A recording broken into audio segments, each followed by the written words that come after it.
Well, good morning. After Molly Sayre's stewardship talk last week, I immediately started thinking about my favorite Mary Oliver poems. But seriously, looking at the lectionary, the theme came to me very quickly. When we trust in God's abundance, we can rebuild God's whole kingdom. I've been a member in a financial support... Oh, first, I should introduce myself. You don't necessarily know me. My name is Jim Bodle, and I'm in the middle of a term as chair of our church council. I've been a member and a financial supporter of this church for 30-some years.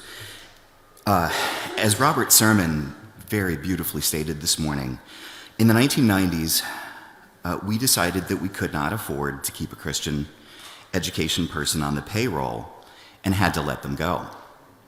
A decade later, when we were struggling financially, Suzanne Fontaine was our pastor, and she suggested to our church council that she couldn't, in good faith, continue to perform baptisms because in the baptismal ceremony, we promised to raise the child in the life of the church.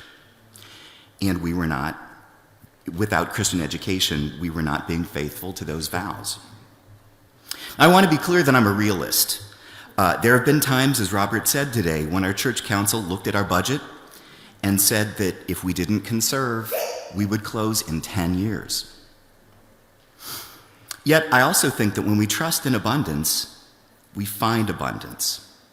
Restoring Christian education gave new families a chance to see their own family's place here as a church home. And as we saw this morning, our program has grown to a tremendous level of abundance.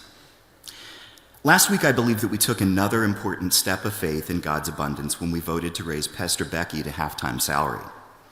And as a church council and as finance team, we gave that very careful thought. We really only brought that motion forward a couple of weeks before our charge conference. It took very careful planning to say, we maybe can afford this. Well, in part, this is a reward for Becky's faithful service. It is also a new dedication to ministry of social justice and with young adults here and beyond these walls. Now, I don't want to say that our growth can be traced back to Pastor Suzanne Fontaine, although maybe, I don't know. But I do want to say that our growth represents our faith in God's abundance and in human visibility. When we lean into God's abundance, we also lean into the abundance that God shares with all of God's people. When I first came here, I saw myself represented not in Reconciling Ministries because it didn't exist yet, but at least a candle.